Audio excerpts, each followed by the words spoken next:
بسم اللہ الرحمن الرحیم۔ السلام علیکم۔ اردو جماعت میں آپ کو خوش آمدید۔ آج ہم سبق 8 پڑھیں گے جس کا عنوان ہے پرانا کوٹ، اور یہ ایک نظم ہے جس کے شاعر ہیں سید محمد جعفری۔ یہ ایک طنز و مزاح سے بھرپور نظم ہے، اور ہر مزاحیہ نظم کے کچھ مقاصد بھی ہوتے ہیں۔ ایک تو بچوں کو ادب سے روشناس کروانا، دوسرا مزاحیہ نظم میں ایک پیغام بھی موجود ہوتا ہے جسے ہم نے سمجھنا ہوتا ہے، تیسرا مزاحیہ شاعری میں کسی انسانی یا معاشرتی ناہمواری پر براہ راست تنقید کی بجائے بالواسطہ تنقید کی جاتی ہے۔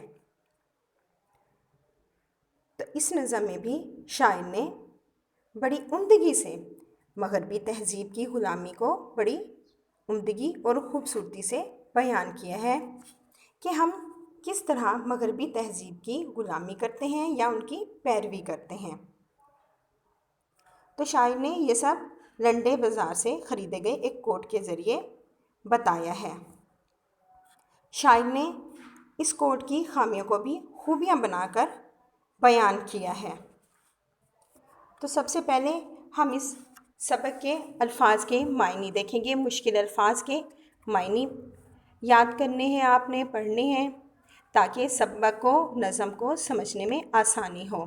مشکل الفاظ پڑھ لیتے ہیں۔ جاڑا، سردی، جامہ، پوشاک یا لباس، خستہ، بدحال، پریشان یا خراب، عبرت، نصیحت، غنیمت، عمدہ، کافی ہونا، قلیل، تھوڑا یا کم، نیلام، بول بول کر بیچنا یا بولی لگانا، وضع، شکل و صورت۔ اب ہم آتے ہیں نظم کی پڑھائی کی طرف۔ نظم آپ نے ترنم کے ساتھ پڑھنی ہے، اشعار کو بڑے اچھے انداز میں پڑھنا ہے، ٹھیک ہے؟ تو میرے ساتھ ساتھ آپ نے بھی پڑھنا ہے۔ خریدا